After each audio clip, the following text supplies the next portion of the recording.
From Chicago's CAN TV, this is Chicago Newsroom. Well, hi there and welcome to Chicago Newsroom here on CAN TV. I'm Ken Davis, and I just want to start by saying thank you very much, Bruce Dumont, for coming in at the last minute and flying the plane here last week. I was off in sick bay and Bruce dropped in, and it's kind of like, it's kind of like having Oprah Winfrey come in and substitute for you or something. A big deal for us, and I'm really glad you did it. Thank you, Bruce. So, on with today's show. You want to buy a condo? Well, there's hundreds and hundreds of them all along Milwaukee Avenue. They're not cheap, and most of them are studios or one bedrooms, but hey, the developers feel it's what the market wanted, and that's what they're building. But what if you got 2 or 3 kids in a $17 an hour job? What are your options? Well, on today's show, we're going to ask Kevin Jackson why developers seem to feel they can't make a profit providing clean, safe, modest housing for people who don't make a lot of money. A heavy emphasis, in other words, on affordable housing. How do we build it? How do we sustain it? And what does affordable mean anyway?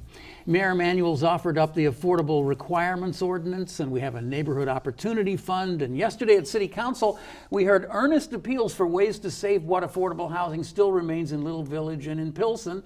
But let's face it, at some level, these plans seem like wishful thinking. More and more poorer people are being pushed out of our city, and the population replacing them is wealthier and in smaller family units, even if they have a family at all. Kevin Jackson has been battling for affordable housing for decades in Chicago. As executive director of the Chicago Rehab Network, he's helped push for thousands of affordable units all over the city. But when Kevin was last on this show a little over a year ago, he told us some absolutely chilling truths, that there's a traditionally accepted standard that nobody should pay more than 30% of their salary for housing. But more than half of people who rent their housing in Chicago do pay more than that. And the number of such cost-burdened Chicagoans has risen by 78% since 2000. Write that number down, 78%. But the number of Chicagoans earning $75,000 plus has risen by more than 100,000 in the same time period. So we got a complicated situation, and the guy to talk to us about it is Kevin. Welcome back, Chicago Newsroom. So glad to have you back. Thanks, Ken. It's good to be back. Well, I wish there was a little more rosier outlook for our affordable housing. Though, yeah. I mean, how long have you been doing this? Decades, right? Yes, decades. It's a good number. Many decades. Yes, in different capacities. I've been the director of the Chicago Rehab Network, which is a coalition of the nonprofit community development corporations for 20 plus years now. Mm-hmm. And then I've been in other aspects of community development for an equal number of years as well. Yeah. Well, I mean, the reason that I love having you on the show is that you not only know about this stuff, but you also have the depth of perspective because you've seen it over time. And I don't know, it can be pretty depressing to have this conversation. But we got a lot to unpack, and I just can't resist but asking you, it's kind of a little off the subject, but Chicago, boohoo, lost Amazon. We didn't get it. I don't think any of us ever really thought we were going to get it, but we didn't get it. What does that mean in terms of, when you heard it, what does that mean to you in terms of affordable housing? Does it have any effect at all? That's a great question. I think that the parallel response to that is some of us actually thought it might come in. Whether or not it was going to be good for the whole city was another question. Yeah. You have to recognize the leadership of the city and what the mayor put together on that. Mm-hmm. If we had that same full frontal approach on dealing with community development, on dealing with affordable housing, and dealing with trying to prevent displacement of the vulnerable populations, not because they're weak, but because our economic structures are such, as you said, people only make $15. Right. We can't even get the minimum wage to that level yet. Yeah. And we know that's what we need for people to be able to have a sustainable, healthy lifestyle right now. So Amazon, what our friends out on the East Coast that did receive it in the affordable housing community remarked yesterday is, boy, we have to double down if we're going to keep affordable housing, because that type of investment, as important as it can be, needs to have some really strong safeguards in Yeah, place yeah. so that we prevent displacement, and we can actually think about how do you do some link development with that type of investment coming in. How do we make sure it does lift up all boats and people do not have to worry about, are they going to be around? Exactly, exactly. You know, depending on whose numbers you use, it looks like the mayor probably put together an incentive package that was somewhere around $2.5 billion for Amazon. And I think it's a little too simplistic and too easy to say, well, what if we had $2.5 billion for, you know, for whatever your cause is? Because it really wasn't cash. A lot of it was, you know, bills that you won't have to pay and that kind of thing. So it's a little bit different. But yeah, I mean, I almost get the vapors when I hear you saying, you know, imagine if we had that level of commitment to something like finding affordable housing for the people in Chicago who need it. Yes, that's what we would love to see. And I guess that's the question coming forward as we recognize we're in a time of transition for the city. In 2019, we're going to have a whole new array of elected and appointed officials. We sure are. And the question is, how can they help grapple and deal with solutions? And there are solutions that are out there. That's the good thing, right? Chicago's been plagued with its housing history, as you know, from, it's essentially structural racism that's been at the heart of the reasons we have such difficulties with our housing, right? People couldn't live in certain places. They could if they went through restricted covenants and all this history that prevented people. Our friends at MPC did the whole study about the cost of segregation, right? And so it really is going to take a whole new effort to focus on what are these type of solutions that can help people remain, right? And there are tools that we're not seeing, for instance, in terms of different type of housing. But right, as you mentioned, the greatest need remains for the city is rental housing because of what people are making. And there's strategies that could be dealt with that enhance rental stability, right? And it's not just the city. We need this across the board. We need everybody to be in this and recognizing that when we have affordable housing, it makes a great difference for the health outcomes of our communities, for the educational attainment of our children and young adults. And it also moves right into people's preparedness for workforce development. It's totally the right place to be focusing. But for the reasons we've just mentioned, right, we see this issue of creating greater income inequality. Right? That's the foundation that I know your family, my family started with, was this notion of, boy, if you could afford a place, it would be a way to help educate your children, right? It would give you that nest egg to live by. We've abandoned that now. Completely. It's just gone. So I touched on this a little bit when in the introduction, and it's something that I've never understood. Tell me, is it possible, if you were so oriented, if you were so inclined, is it possible to be a profitable developer and provide affordable housing? Can it be done, or is it impossible to do without massive subsidies and government and everything else? I mean, can you go out there and build a block full of rental housing that could be rented by people who are earning $15 an hour and make profit on it? Very difficult proposition in the city of Chicago because of the different costs that are involved in land acquisition, the cost of labor today, materials, right? We're seeing, but let me back up because there are very profitable people doing affordable housing, but you're right, they're frequently are accessing the different subsidy programs like the low-income housing tax credit, the low-income housing trust funds, right? Those, that industry's thriving. There's a great deal of people across the country involved with providing affordable housing using the government funding that helps fill the gap, right? So that they can make this work and we can support people getting housing at an affordable place where they're only spending that 30% Yeah. of their income Yeah. for housing. Yeah. It's an industry that, when the Trump administration passed the new tax reform last December, people were concerned how would it affect the low-income housing tax credit, which has been the people in the industry say it's about the only game in town if you want to do affordable housing. So there's efforts now to try to even expand that. It was held harmless, and it went through the tax reform. Oh, I didn't know that. It was. It was. Okay. That So was good. it still Yeah. exists. And it was passed at the previous, last time we had a tax reform package under Ronald Reagan in 1986. That's where we got the low-income housing tax credit. Okay. Then you have historically, before that, what was going on? You had a much stronger government response.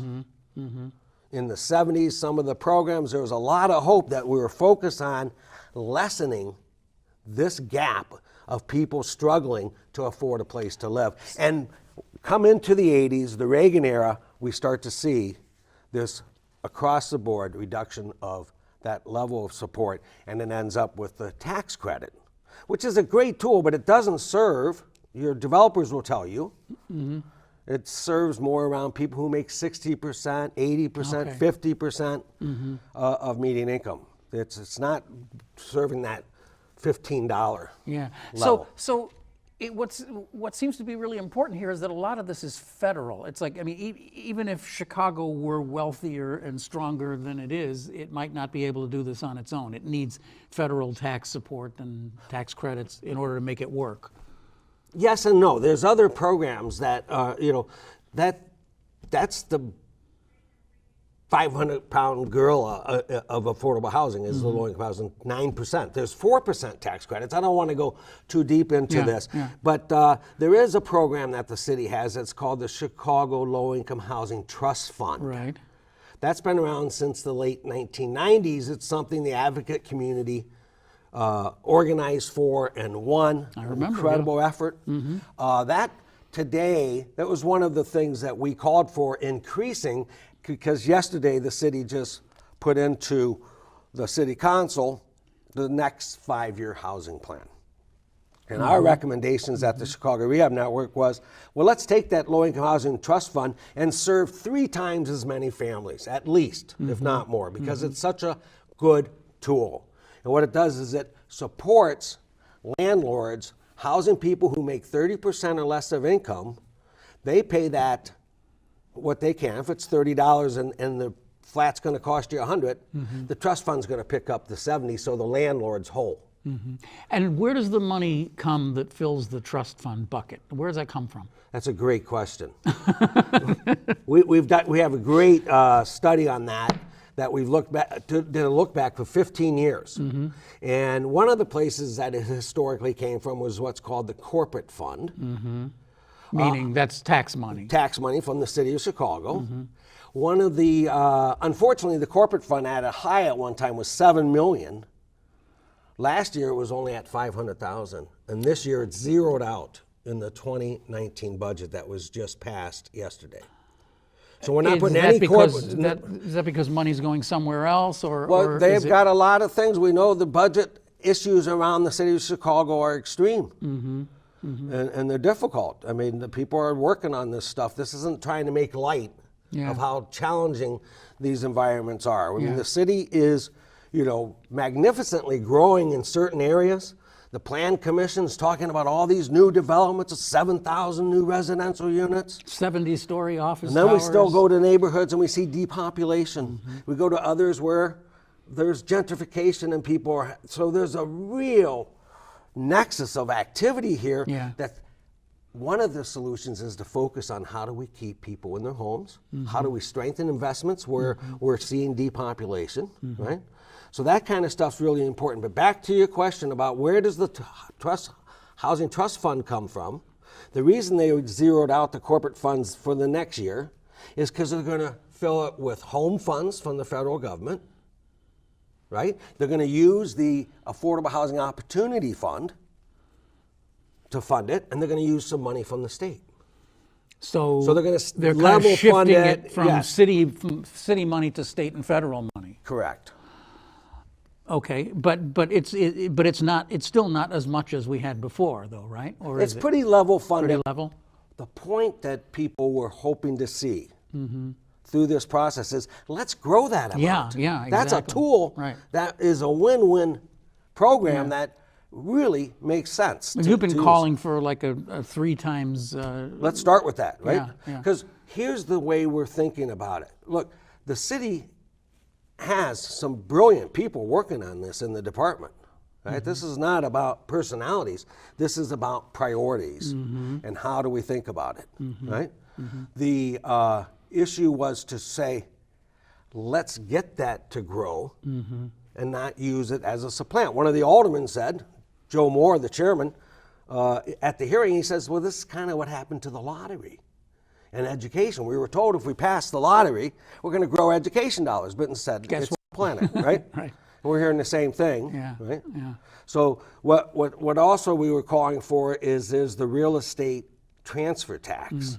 That's that whole corporate fund. Right. And that got scuttled yesterday. Well, the point of it is the city has never put any of that money right into affordable housing production. Yeah. And we think that makes sense. There's just an incredible rational line there. We should explain what that is. A real estate transfer tax, if you've ever bought a house or a condo, you have to pay this fee to transfer the title, right? Correct. And what advocates are saying is let's just jack that fee up because it's a one-time thing. It's not the public doesn't pay it. It's the people who are buying these expensive condos, and they should kick something into the fund. Yes, and that was very good work by our friends at the Chicago Coalition for the Homeless, and Alderman Burnett, and I think Villegas Maldonado were the sponsors, and people recognize Alderman Burnett for his leadership in this housing space for decades, right? Yeah. And it was important to recognize it was for those households that sell for more than $1 million. Yeah, that's where you want to hike it up and keep it. Right. And, yes, it did not get out of committee. It didn't get out of committee, but it still There's might, possibilities. maybe. Yeah, we'll see. It's in rules. I can't resist but ask a very delicate question, and I understand the position that you're in, but how would you assess the leadership that Rahm Emanuel has applied to affordable housing in his 8 years? I mean, he's done a lot of good things. He's done a lot of things he's been criticized for, but I've never been able to quite figure out where he was at on affordable housing. He talks a good game, but I've never really believed that he was really putting resources into it. Yeah. I know I'm putting you on the spot, but it's fine. We've met, we've talked in forums about this. Just the other day he was at a ribbon cutting. He talks about the principal things about what government should be doing is strengthening parks, strengthening transportation, education, or the whole gamut. And we believe, and our experience shows, that when you invest in affordable housing in neighborhoods, it attracts new money and investment as well. It just ripples out all over the place. Right? Yeah. And one of the key items of that, we were talking about the developers. Yes, there's both for-profit and nonprofit. Our members are the mission-based CDCs, and that's a great tool. Yeah. When you look at what's going on around Logan Square and Humboldt Park, and that incredible rapid investment, you mentioned the Milwaukee Boulevard, right? There's organizations like Bickerdike Redevelopment, Lucha, Hispanic Housing. They have affordable housing for the long haul. It's there to be for the next generation. And they're great stewards of this. And that's something when you say, well, what do you think can happen? I would double down on that group of people that are committed to try to build communities, making sure there's a safe, healthy place for people to live. And they do so much more. It's not just about housing. You hear this, Ken, in the debate all the time. Yeah. That's what Mayor Emanuel's criticism is. It's not about housing. It's about all these other things coming together. Well, that's insulting. It's insulting to the people who have worked on this for generations. When there was white flight and disinvestment, and people said, no, we're staying. And we're going to work. We're going to preserve the housing. And we're going to attract good schools and good teachers. We're going to be intentional about trying to move more investments in. That's what was happening through the 80s. right? And you build strong neighborhoods by having those type of anchor institutions. Now, again, I'm kind of jumping around a So little that bit. type of focus, to go back to the mayor, right? Yeah. It was clear his interest was very much about, and this isn't a wrong interest, but it was about attracting the headquarters, the investments, Yeah, yeah. and that would propel. But it was the advocates who had to get to the point of saying, how do we get that development to also be an investment into neighborhoods, right? And David Riefman, the commissioner, came and really helped out with that whole neighborhood opportunity bonus. I mean, that's not a bad idea. That was more focused on commercial development, right? How do we leverage that? That's the right thinking. And getting that right is what the next mayor and council is going to have to do, because what's happening now can't sustain itself unless we want to be a city that is exclusively dominated by the high-end income places. And we're going in that direction. One of the things that people were applauding is the amount of foreign investment coming to the city. Yeah, yeah, And that's an indicator that's worth being alert to. yeah. But we have to be alert to the unintended consequence of that type of investment can push people and real estate in ways that is not sustainable for your local It population. just distorts the whole thing. It's like we had the opportunity to go to a conference out in British Columbia, Vancouver. And the people were there talking and saying, you know, our children will never own here. It's just too out of proportion. You hear this in cities where, on your question, Seattle, about the Amazon, right? Yeah, yeah. These affordable issues are not something that we can just hope will address themselves. Right, right. Okay, so yesterday, Rick Munoz and others were talking about trying to launch a new pilot program, an ordinance that would increase the city's, and I'm reading it, increase the city's affordable housing requirement from 10% to 20% with large-scale market-rate housing developments in a 7.2-mile area in Pilsen and Little Village. City officials said the measure was designed to keep Mexican and Mexican-American families in Pilsen and Little Village. Your reaction? The intent is right. We were recognizing the city's attention to displacement in the aero pilots a year ago. In their recitals, the whereas, they said, yes, this displacement issue is real, it needs to be addressed. The concern is, are we getting the right type of housing there? A lot of folks are concerned, as you started, with the family focus. Yeah. How are we doing with that? Yeah. I think we have not reviewed that at this moment because it just came out. Sure. It wasn't something that there was a lot of requests for feedback from us at that time. We did have the opportunity with some of the other pilots, but not on this one. A colleague mentioned to me that, you know, don't see anything really about that displacement issue. How do we protect for that? How do we preserve that? Right? So it's right to focus on trying to make sure we don't underestimate the market forces that are coming upon Pilsen and Little Village, and that they needs to be addressed. We'll have to see if it's the right tools, and it would be really encouraging to try to get to a place where you have the sense of everyone sees this is going to have some long-term effect. People can see themselves benefiting. And that's the work that the Rehab Network can, that we always put our lens to, who benefits with these programs. That's what we have to be asking and taking a look at that.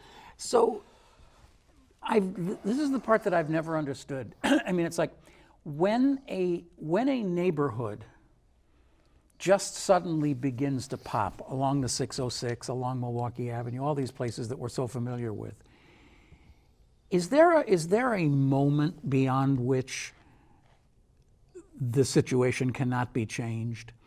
That, and is Pilsen in that now? I mean, if developers want to go in and buy these relatively inexpensive places and crank them up to the max and sell them back to people who earn a lot of money, that's gentrification, of course, as we know. And I've never quite understood how you can put the brakes on gentrification, and if in the overall scheme of things, it's even something you want to do. That's a great question. I don't know. Well, I don't know. Let me just say one more thing. Yes. Is there a point where you have to just give up on Logan Square and possibly Pilsen and just say, okay, that is a gentrification zone. It's gone.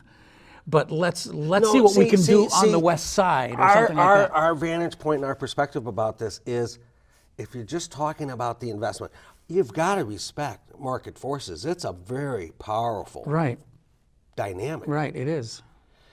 But if the focus is on the building and on the market, we want to begin with the residents, the people who live there now. That's why we talk about community development, where it's inspired by who needs to be housed today. Right. That's the application that we want to see. So there are things that you can do, and we've seen people do. You have the Resurrection Project over in Pilsen. It's a very solid base and has affordable housing. So you need to be planning stronger about what are the safeguards we want to put in before this gets to be such a hot market, right? And those safeguards include investing into your community development corporations that are there for the long haul, that are made up of the local institutions and neighbors. That's one strategy. You have land trusts. The city's looking at trying to be more aggressive with that type of tool. We're looking at shared equity type, ownership. That's where you have the cooperative housing. Most people don't even recognize there's, by our count, close to 17,000 co-ops in the city. Are there really? Yeah. Wow, I wouldn't have guessed And there probably were the majority 2,000. of them are people that are of decent means, well-to-do, in fact. Yeah. Because it's a certain strategy. Now, there is other co-ops that are focused for the low-income households. And there's a significant number of those. We've been involved with trying to make sure that they're preserved with our friends. So what role does the CHA play in all of this? I mean, it feels to me like they've just kind of got out of the business. That's a great question. And I think you're not alone in that feeling. Yeah. And at the same time, they've got money, they've got resources, they have property. They've announced new developments are going down to redo Outgeld. They want to do out here by Midway. The name of that one slips my mind, but it's been vacant. Yeah, right? LeClaire Courts. Right, LeClaire, right? So they're ramping up that. They're doing Lathrop today and others. There's they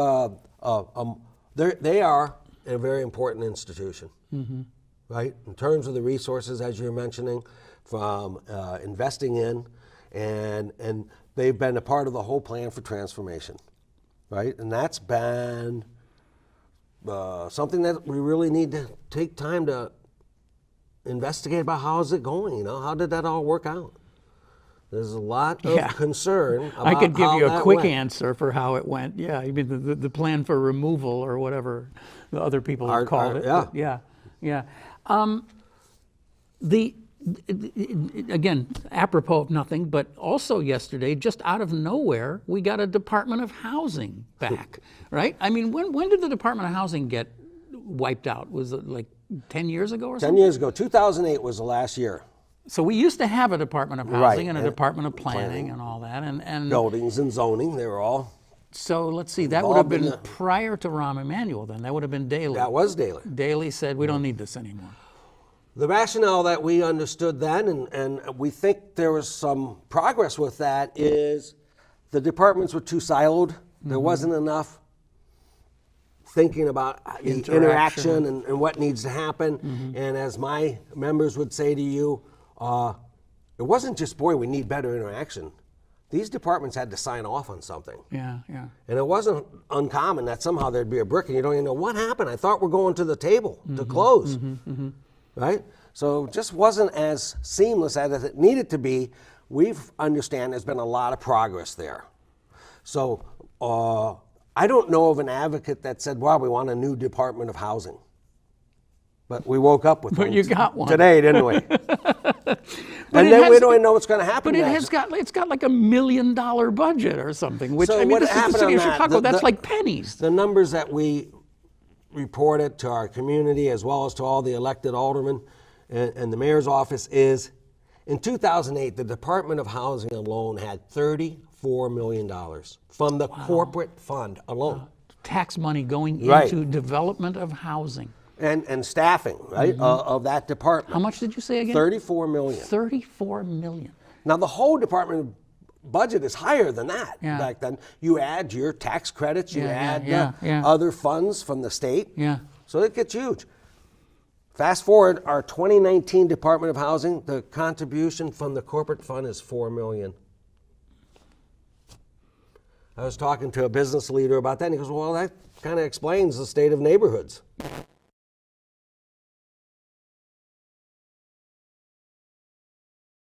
Where we want to see the emphasis of building, and right. when we need this focus at, many neighborhoods are not out of the recession, from the housing recession. There's a brilliant piece of work that was done just in the last couple of days by the BGA on Dalton. I don't know if you've seen it, but it's really worth a read. It's a long, complicated read, but it talks about disinvestment, deindustrialization, and then you lay race over the top of all of that, and you have a slow-moving 20-year disaster.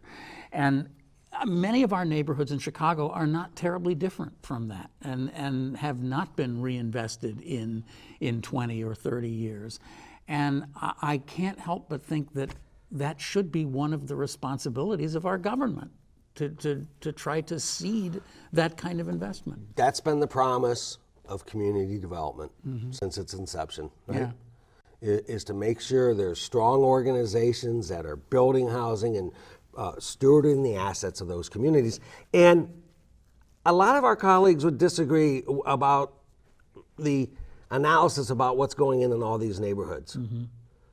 There's an incredible amount of investment, and more equally important, again, is the people in these neighborhoods that are building their own organizations, right? Englewood has some really strong groups and leaders coming forward to say, we're going to make sure this neighborhood is revitalized, and that it's going to have opportunities for our neighbors today. And we can show you that across the map, from down in Pullman, up through Southwest and the Greater Southwest Development Corporation and SWAP.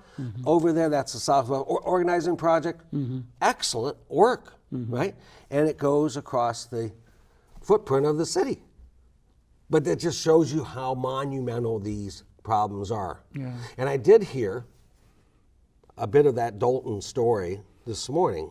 I haven't read the whole report, but I did hear it. And I was reminded of, there's always this challenge about people just looking at real estate as a way to, flip. That's what we make talked a little about, make right? a little fast money. We've seen a lot of spurious type of people. That's why you want to make sure you're thinking about long term how critical it is for a person to have a home. And a place that they can call home, that's theirs, right? Oh, absolutely. You need a local steward that's saying, it's the community organizations are the ones that call for attention to the issues about what's happening in their neighborhoods.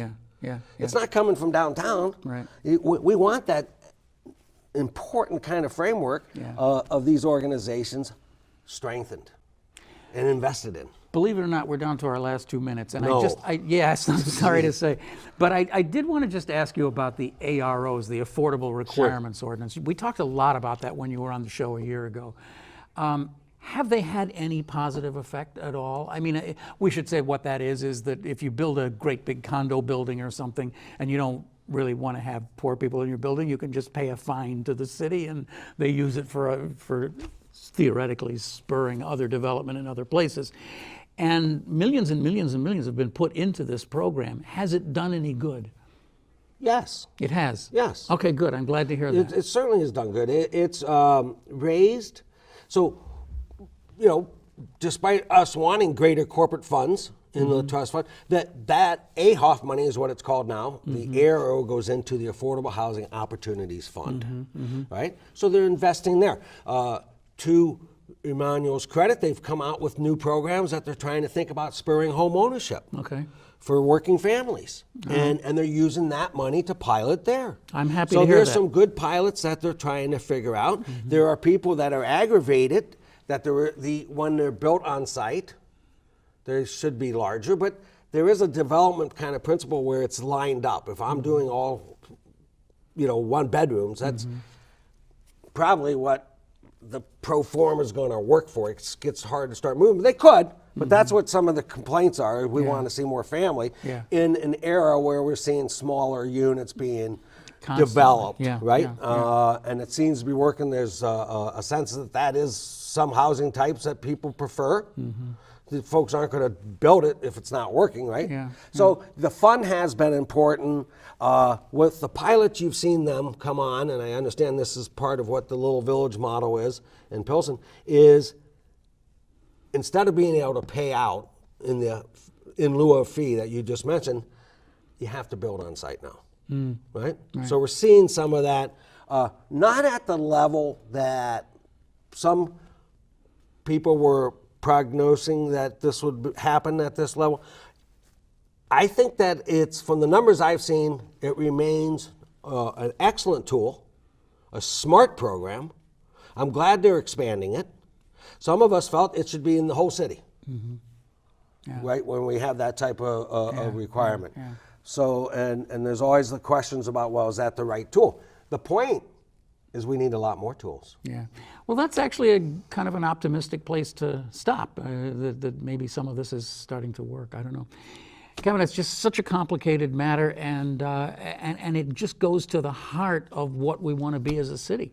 We don't want, well, most of us anyway, don't want to be Manhattan. We want to be a city. We want to be a broad swath of different kinds of people with different aspirations and different family experiences. The diversity of this city is such a strength. What we need to be thinking about is how do we have equitable, inclusive development. There's a lot of attention being done by people across the sectors, from the corporate, from the health communities, very concerned about what what's going on. Education is recognizing we want to make sure there's equitable opportunities for I have families. to stop this conversation, and I regret it, but I do. We've run out of time.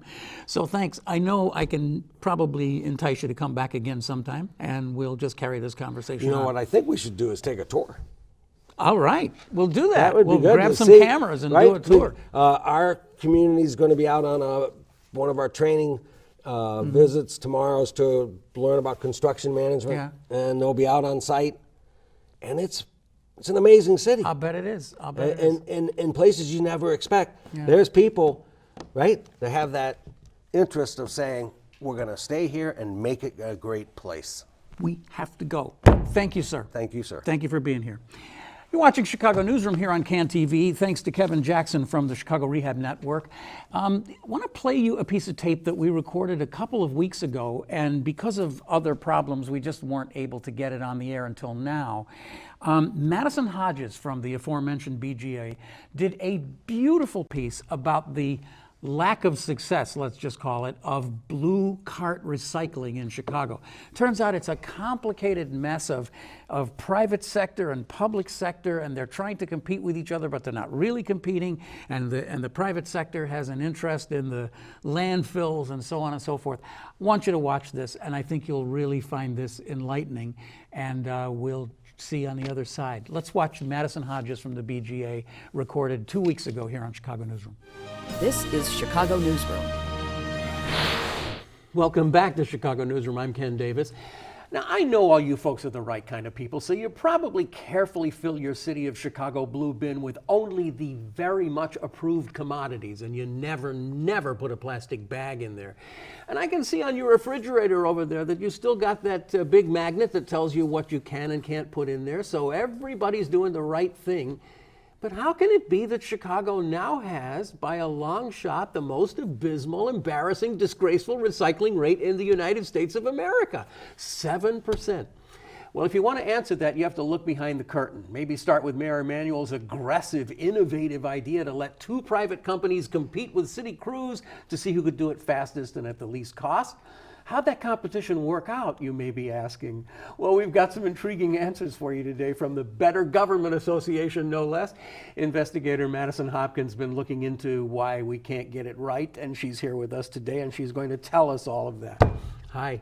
Hi, thanks Welcome. for having me. Yeah. So glad to have you here. A great piece that you you. Have had. By the time this particular interview is on the air, it's going to have been out for a couple of weeks, but the impact is still the same. 9%. Yes, it's pretty upsetting, as you could say.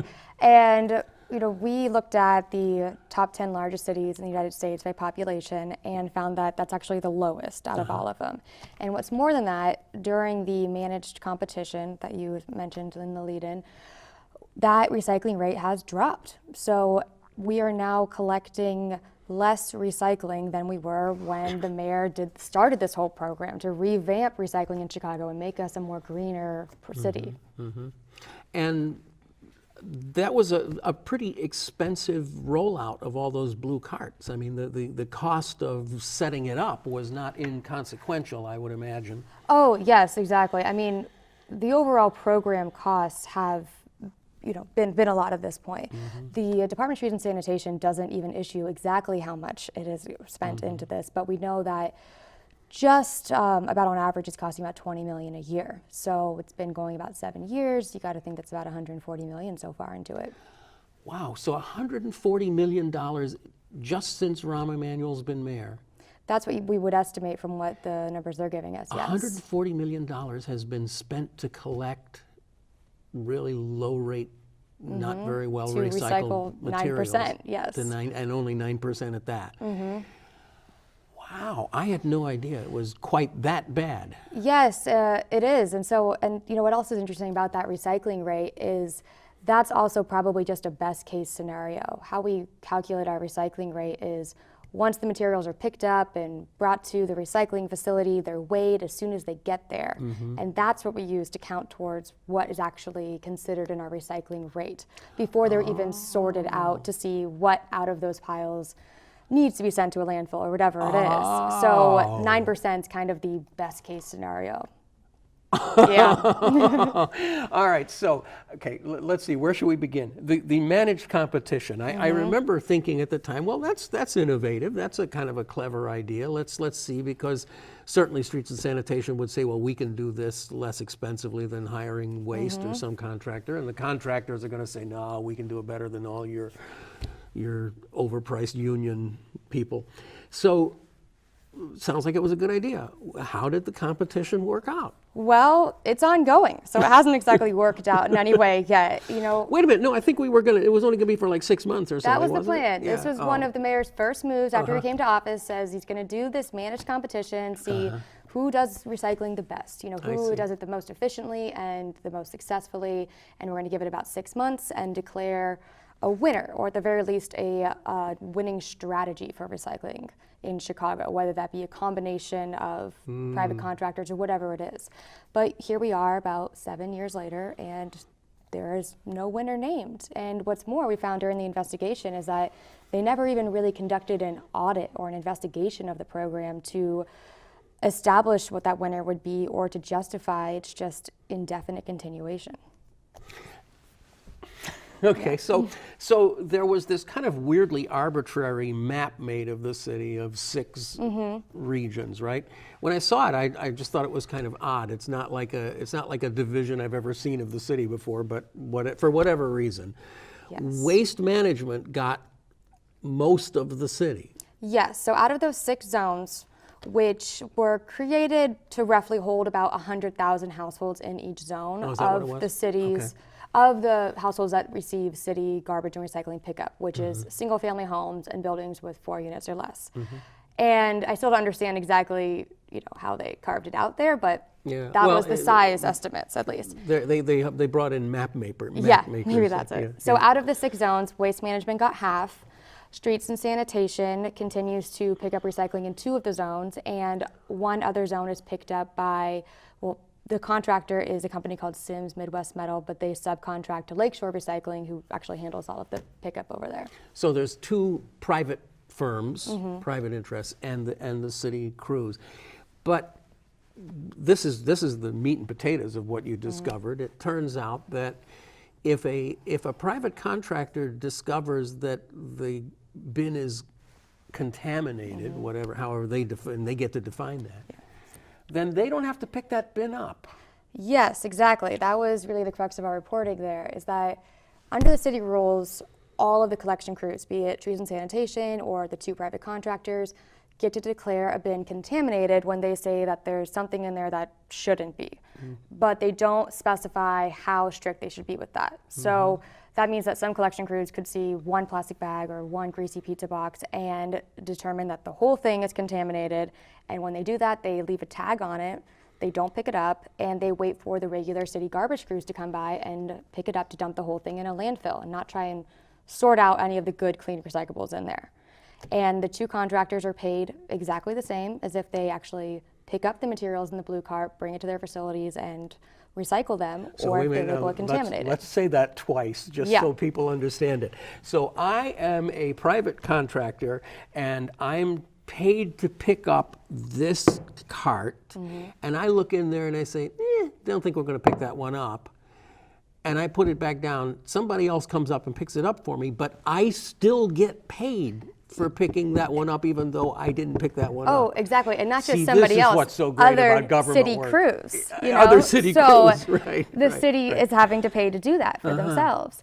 And what makes it even more interesting is... Even more Yes, interesting? we found is that out of the 2 private contractors, there's Lakeshore and Waste Management.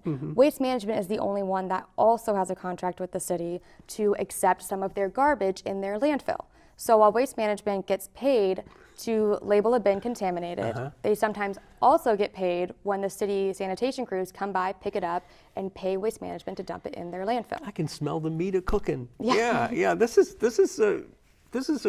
so yeah. Maybe we've all been looking for the reasons why Mayor Emanuel decided all of a sudden not to run. Maybe it was this. Yes, Maybe he he was said, coming. "I'm not going to be able to deal with this recycling thing. I've got to get out of here before."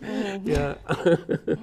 So all right. So I mean, we're making light of this, but it's really pretty serious stuff. I mean, well, it would be serious stuff if Waste Management was doing this to a lot of blue carts, but we don't know if they're doing it to a lot of them, do we? We know that out of there's more than 500,000 blue carts that have been labeled contaminated since this program's been going on.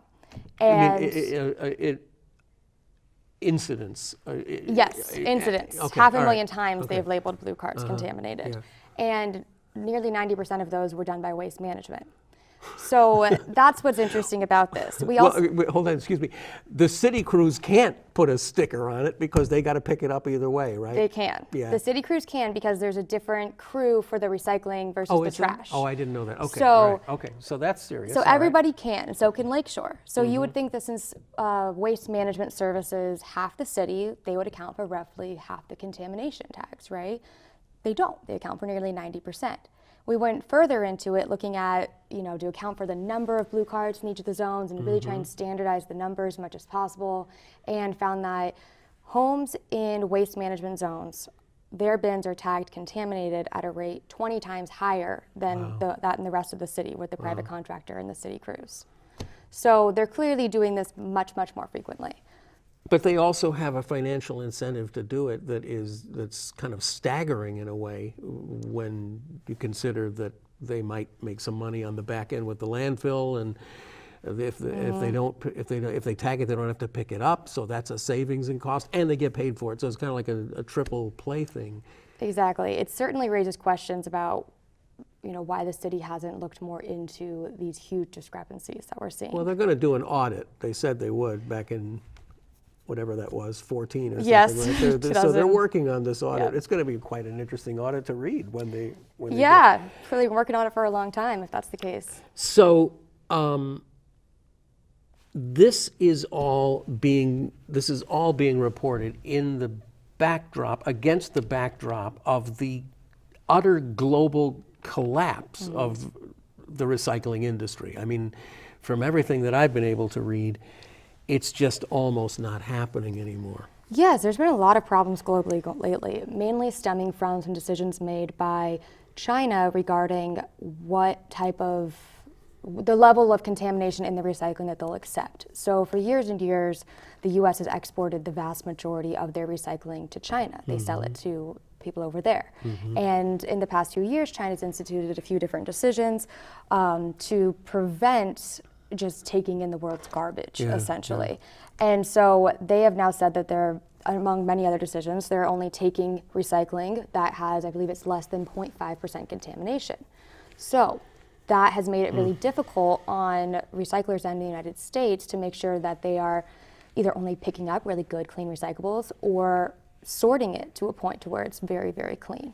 And that was kind of one of Waste Management's big arguments back to our report's findings, was that contamination is a big problem globally. You know, it's not just us that's having this issue.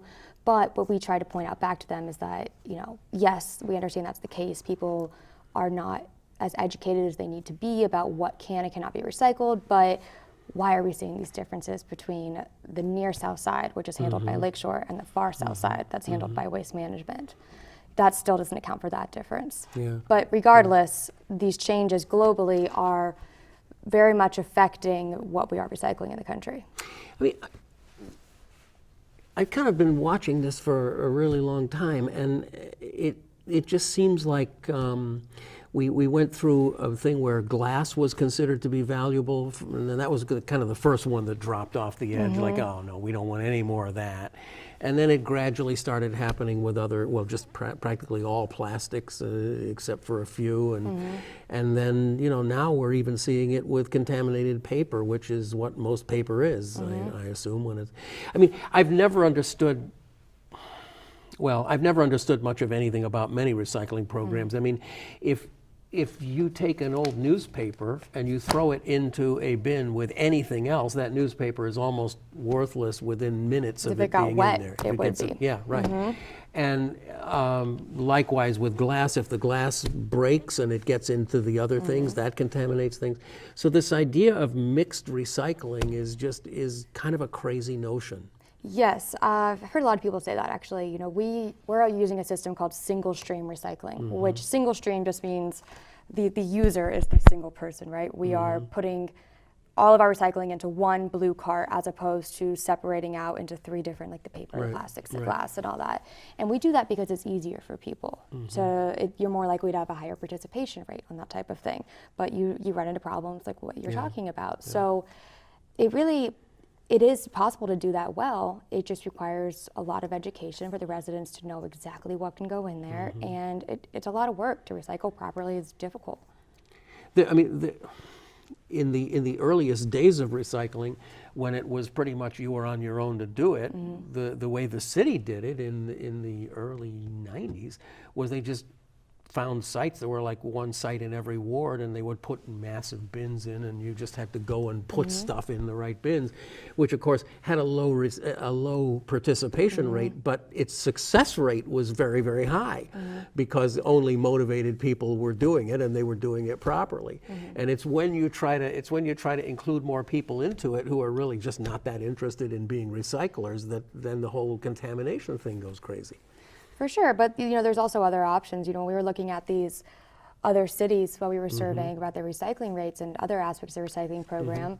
We found that there's a lot of these other cities have much stricter rules in place of the, you know, requiring their residents to recycle, still using single stream, but requiring them to recycle. They spend a lot of resources educating them about what's appropriate and how to do it. And those places all also have higher recycling rates, you know? So I think there are some changes that could be instituted. But I'm fascinated to hear how that can work successfully, because you don't really have much of a stick. You really only have the carrot here. I mean, what can you do? Say, if you don't do this right, we're not going to pick up your garbage? Well, that's one option. So does anybody actually do that? Yes. Well, actually, one of the things we found is that, for example, contamination issues in Chicago, right? Like what we found is that if a blue cart hauler labels a blue cart contaminated, they slap a sticker on it and they take it off to the garbage dump. They don't give the resident any option to come out and like clean it out or whatever else they might do if they wanted to take off that one plastic bag and like use the rest of the good, clean recyclables. Every other city we looked at allows residents to do that. So, or they actually a lot of times make them do that. So if your bin was contaminated in, let's say, You have to go in there and clean it out. yes, in Phoenix, you know, you would be slapped. You have to go in there and clean it out, and you learn then. If you have to go and dig through your 95-gallon recycling bin every week, you're going to That's learn kind of very an quickly. icky job. It is. So there's stuff like that to where it's encouraging the residents to understand what the problem was and not make that mistake again. Other places even fine residents if they're repeat offenders of this type of thing, or take them out of the taxpayer-funded recycling program. Wow. So what's going to happen now in Chicago? Are you following up on this? I mean, We are. We're continuing to look into it. I don't know what's going to happen with it. The Blue Cart contracts were extended for an additional year this past July, so they'll go through next summer. And then they are up for another extension, but maybe we'll see something change. But that'll be a new mayor. Yes, it'll so be a new very mayor. interesting.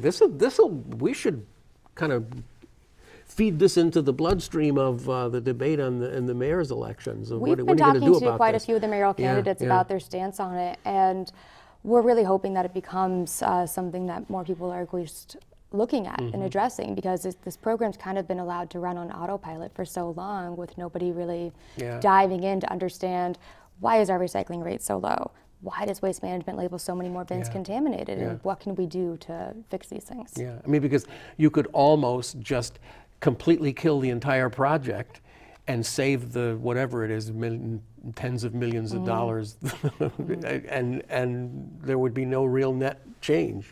It's a really awful situation. It is. I mean, if anything, we're recycling less since this program has begun. So that's not It's a good crazy. look for it. Yeah. Well, stay on it, please. Will All do. right? Well, I'm really interested in this, and I want to hear more about it, and we'll have you come back again sometime, okay? Sounds good. All right, Thank Madison, you. thank you very much. Madison Hopkins is with the BGA, and she has done a great piece, which you can see at bettergov.org. Yes. Go to bettergov.org right now, and it's right at the top. You'll see it. That's Madison Hodges from the BGA talking about the Blue Cart recycling program. We should note that shortly after we recorded this, the mayor did announce that they're going to review the whole program. But, you know, he's a short timer, so we don't know if he's going to be able to do a full review or not. And we'll stay on it, and we'll talk about it more in the future. You're watching Chicago Newsroom. I'm Ken Davis. Thank you very much for watching. Don't forget, you can go to this address at any time to see all of our shows and to listen to them or watch them or whatever. And we'll be back next week is Thanksgiving, isn't it? So, yeah, we'll take the week off. We'll see you in 2 weeks. Thanks. Bye.